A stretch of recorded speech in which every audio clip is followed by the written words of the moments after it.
Баршаңызға сәлем, сіздермен бірге Альбина. Бүгін сіздерге осындай корн-догтың рецептімен бөлісетін боламын. Жасалу жолы өте оңай, күнделікті 2 рет немесе 3 ретте жасауға болады.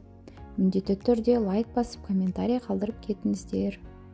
Ең алдымен керекті ингредиенттерін жасап аламыз. Ол үшін бізге сосиски керек, және осындай шпажка керек, ағаш. Сонымен қатар жылы сүт керек,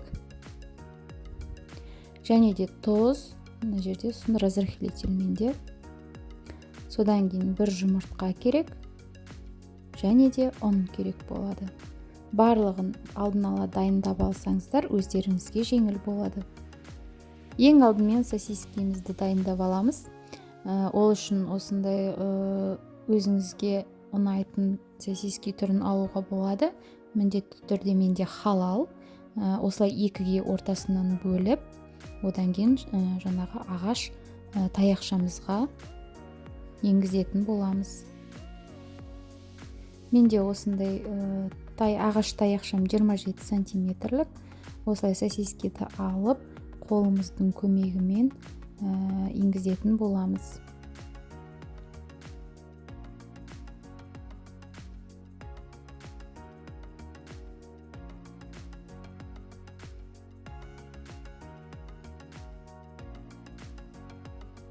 Мінекей бәрін өзіме ыңғайлы етіп салып алдым ыдысқа.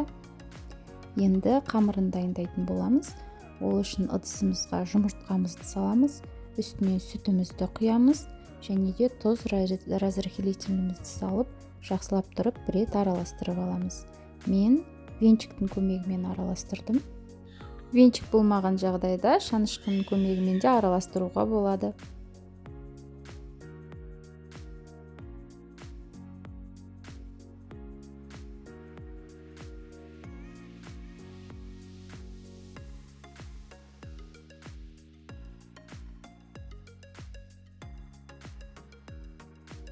Барлығын бірге араластырып алғаннан кейін үстінен ұнымызды саламыз, және де қою қаймақ сияқты қамыр араластыратын боламыз.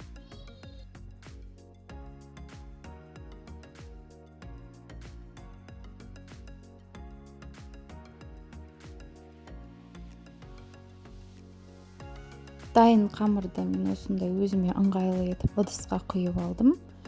Енді осы сосискімізді қуыратын боламыз.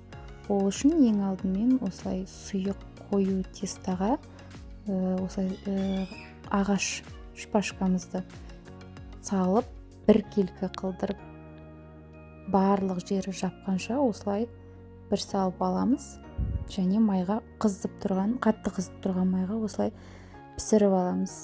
Бір қолыңызбен ағаш шпажканы айналдырып тұруға да болады. Сол кезде барлық жері теп-тегіс болып, осылай әп-әдемі болып пісетін болады.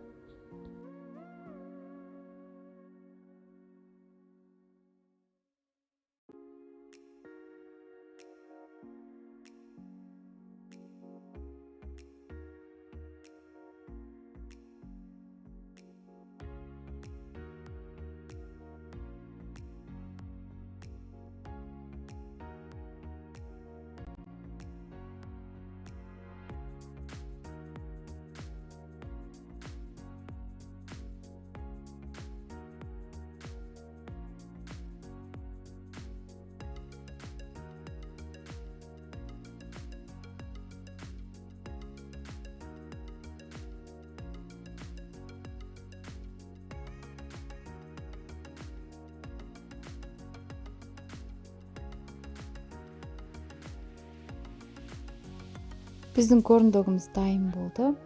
Қарасаңыздар, өте әдемі болып піседі. Дәмін де татып көрдім. Өзім бірінші рет жасадым. Осындай күшті болып шықты.